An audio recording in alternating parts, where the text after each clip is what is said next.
Hola a todos, un saludo. He decidido crear algunos contenidos en las redes sociales, pero quiero que estos contenidos tengan un sentido crítico, constructivo para los estudiantes, para la comunidad en general. Y en este sentido, pienso que un tema fundamental sería hablar del mercado laboral juvenil.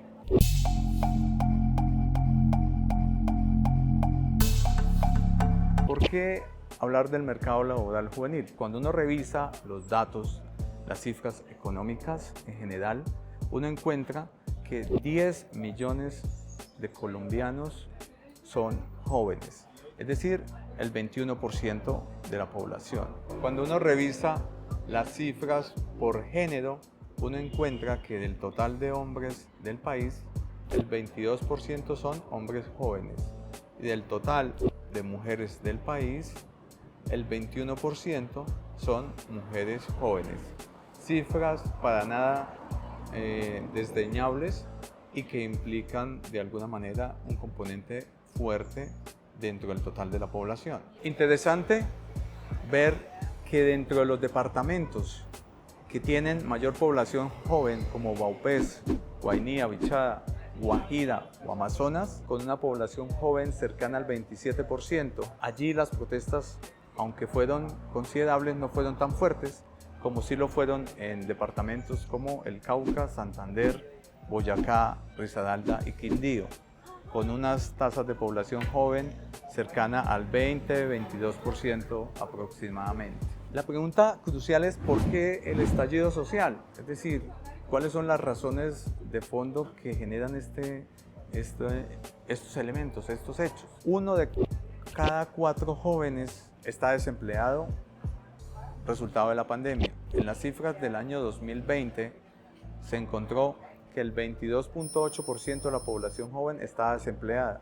Al compararlo con el año anterior, 2019, el 18.5% de la población joven estaba desempleada. Cuando uno desagrega las cifras, uno encuentra que en la población femenina, cerca del 26% de las mujeres están desempleadas, mujeres jóvenes, y en los hombres es un poco más baja, es el 21%, más o menos. Entonces, una población joven desempleada que no tiene acceso al mercado laboral. Las ciudades que tienen mayor tasa de desempleo juvenil son las ciudades de Ibagué, Neiva, Armenia, Valledupar, Florencia, que tienen unas tasas de desempleo juvenil superiores al 33%, cifra considerablemente preocupante en materia de política pública. Cuando uno revisa las ciudades que tienen menor tasa de desempleo, encuentra uno, curiosamente, que Cartagena, Barranquilla, Bogotá, Pereira y Cali están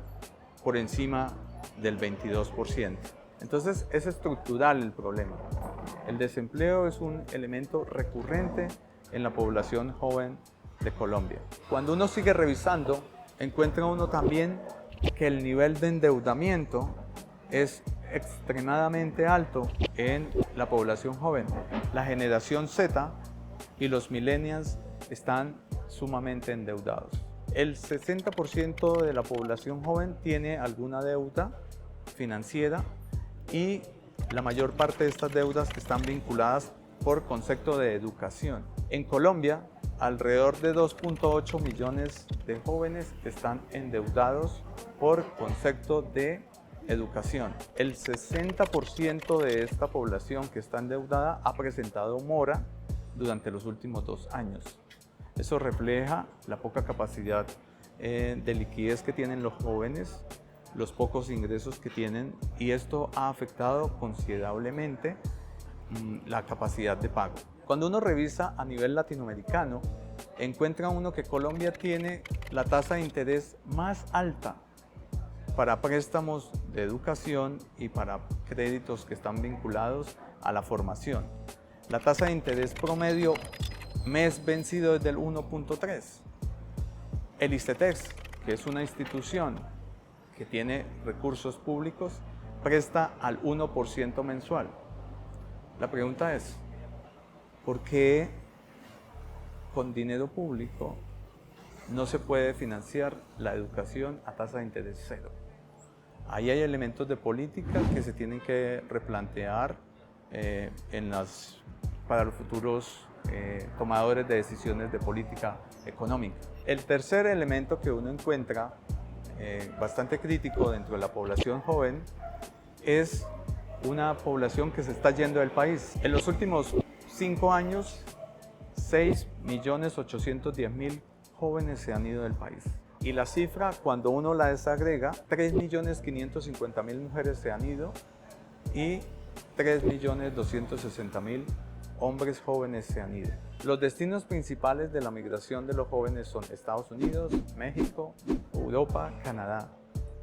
¿Por qué se van? Están buscando mejores oportunidades laborales, financieras, culturales, políticas y sobre todo de garantías de desarrollo de las capacidades y sus competencias ciudadanas. Otra de las razones económicas importantes que explican el estallido social de los jóvenes está en la pobreza monetaria del país. Según cifras del DANE, el 42.5% de la población tiene pobreza monetaria y el 15.1% tiene pobreza monetaria extrema. Es decir, tenemos casi la mitad de la población de Colombia en condiciones de pobreza.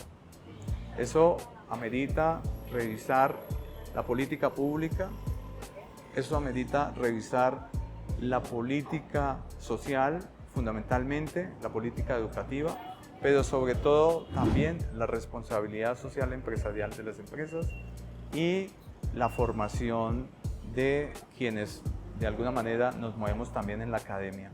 Es necesario deconstruir el modelo económico, es necesario deconstruir y repensar el país, repensar la sociedad en sus cimientos más fuertes, en la estructura social, política y económica, dado que tenemos problemas estructurales serios como esta pobreza monetaria extrema. Otra de las razones sociales de este estallido tan profundo de los jóvenes está vinculado a la falta de acceso a la educación superior universitaria. No pueden entrar a universidades públicas porque no logran pasar el examen o a las universidades privadas porque no tienen la financiación. Cerca del 40% de los jóvenes que se gradúan del colegio no pueden entrar a la universidad. Por otra parte, Colombia es ubicado como uno de los países más corruptos a nivel mundial. Eso hace que no tengamos recursos de manera eficiente asignados a estos programas sociales de educación, de empleo, que posibilitan el ingreso de nuestros jóvenes a estas oportunidades. Y también hay que mencionar como elemento detonador de esta crisis el colapso del sistema de salud colombiano. El sistema de salud colombiano demostró no estar capacitado, no estar preparado para afrontar la crisis del COVID-19. Es necesario una reforma al sistema de salud que posibilite un acceso con equidad y con eficiencia. En virtud de este contexto colombiano tan preocupante, es necesario buscar soluciones. Necesitamos una política pública, necesitamos políticas sociales y responsabilidad social empresarial y programas desde la academia que busquen reorientar, fortalecer a los jóvenes. Necesitamos propuestas que fomenten el acceso de los jóvenes a la educación superior universitaria, pública y privada. Necesitamos programas de financiamiento para la educación superior a tasa cero. Financiar la educación pública y la educación universitaria privada tiene que ser a tasa de interés cero. Una reforma del ICETEX es urgente y una mayor regulación de las tasas de interés para créditos estudiantiles es necesario. Necesitamos una ley que fomente la inclusión de los jóvenes al primer empleo. Necesitamos fortalecer los emprendimientos juveniles. Necesitamos fortalecer las capacidades y las competencias en idiomas y en acceso al mercado laboral. Necesitamos acceso de los jóvenes a la participación política como un elemento de mitigación del descontento social que les posibilite oportunidades de participación política y ciudadana. Estos elementos posibilitarán que como sociedad colombiana reintegremos a nuestros jóvenes al sector productivo, al sector académico, al sector político, pero sobre todo que les demos capacidades y competencias para ser ciudadanos del futuro. Gracias por seguirme. Si vieron este video hasta el final, pueden seguirme en mis redes sociales, Henry Fernández Pinto, y compartir el video. Seguiré subiendo más videos sobre contenido social, cultural, económico, para buscar de alguna manera generar contenido influenciador para el país. Gracias.